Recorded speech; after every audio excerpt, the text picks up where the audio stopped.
I've gotten a lot of constructive feedback that I've had to take. Hey, I got this great question and some other questions from another anonymous user. I'll try and answer them all briefly here in this video about my former concept art work. So this question right here is, how did I get into the industry? So for me, I was lucky enough to have a sort of friend of a friend that gave me a referral to this cartoon company. That's obviously specific to me, but it wasn't a free ride. I had to get an interview. They gave me an art test. They, combed through my portfolio. In terms of general advice for getting into the industry, just make sure you're doing 3 things, right? First of all, is practicing and improving.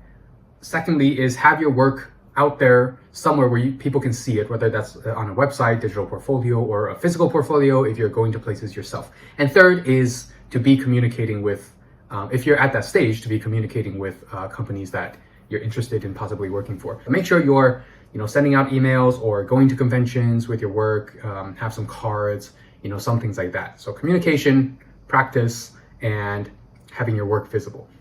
So this person also says, I'm worried that my art isn't good enough, which is similar to the other question that this other person asked me, which is that they feel very anxious when it comes to presenting their art and ideas.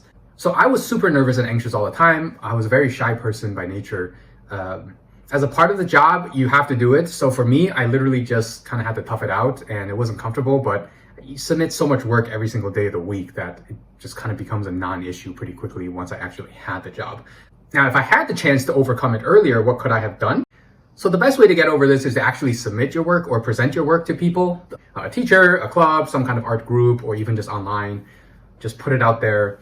And again, don't put too much stock in what people think. Take constructive feedback, see the value in constructive feedback, and see that it's not there to be taken personally. And for the very few people online who do make things personal or are mean about everything, just ignore them. It's not about you. If they're being mean about it, that's something that's happening in their life that they're projecting onto you. No, it's not about you.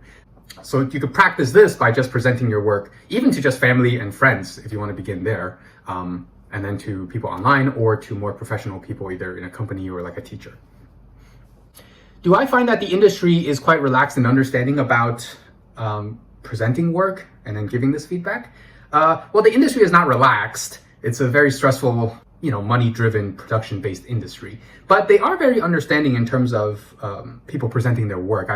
Everybody I've worked with has been super nice about giving constructive feedback. They definitely give constructive feedback because they need, art to look a certain way and be useful.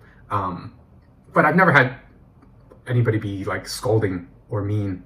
I've gotten a lot of constructive feedback that I've had to take, but it's also very important for us to be working under the principle that we are looking to get better and we value this kind of feedback. So it's also on us to see it in a positive light and then to take it and use it in our practice. I think there's sort of a myth around kind of a-hole artists. I think it's similar to the myth around, say, like exercise. A lot of people think when they walk into a gym, all the big people in the gym that are there lifting huge weights are just automatically going to kind of be jerks. I think we all kind of think that way. I thought that way too when I first started. And then very quickly you realize that they all know we were all beginners at one point. And I think the vast majority of people are interested in being supportive and interested in making a connection with a new artist. So I think that myth is really kind of the fear and anxiety that we feel. And we don't want to, we have to be careful we don't project that onto people that are, usually going to be very nice and supportive to us. One more question is, are there any resources that I could recommend specifically in terms of practicing for a concept art position? So obviously this depends on where everybody is, what their level is, and what kind of concept art they want to get into. So I'm not going to recommend off the bat anything that's going to cost money, like courses or anything, because I don't know where people are. Hands down, I can say practicing fundamentals always and forever will 110% be a safe bet. You always want to be practicing fundamentals. Now, I'm still practicing fundamentals to this day. Line, figure drawing, values, shading, lighting, form, perspective, all these things. So if you're at a loss for what to practice, you can always fall back on fundamentals. You can never go wrong there. Other things to practice. So if you're going for more of a general cartoon concept art look, I would say, Disney, DreamWorks, Pixar resources. They've always kind of been the standard in terms of cartoon design. They put out lots of books. It's a lot of easy to find materials online. You can Google, it's free. Libraries will have books. Classical drawing techniques, always good. Books on anatomy, again, figure drawing. Doing things by hand is always better than doing things digitally if you're at a more beginner level, just starting off or don't know really what to do.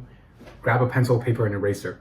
I would also recommend any kind of practice that can get you involved in working in a group, such as a club, local classes, elective classes, even an online event like the recent art fight in July is great. Again, you can practice presenting your work to people. It's not really great. You're not going to get like professional level constructive feedback from those groups, but you get a lot of positive encouragement. People on there are usually very, very, very nice. It's great to interact and see other artists and what they're doing. And then the last one is any kind of resources in the specific style and field that you're interested in. So if it's game concept art, there's a lot of game concept art books and magazine publications that are out there. Some of them are pretty cheap, if not free. Libraries, again, may have older issues that are free, and it doesn't really matter if it's older or not. And they're usually compilations from many different companies and artists. So those would be the general resources I would recommend. But first and foremost, fundamentals for anybody to practice and to continue to practice. So those are great questions. I hope this helped. And if anyone has any more questions, I'm more than happy to try and help answer them.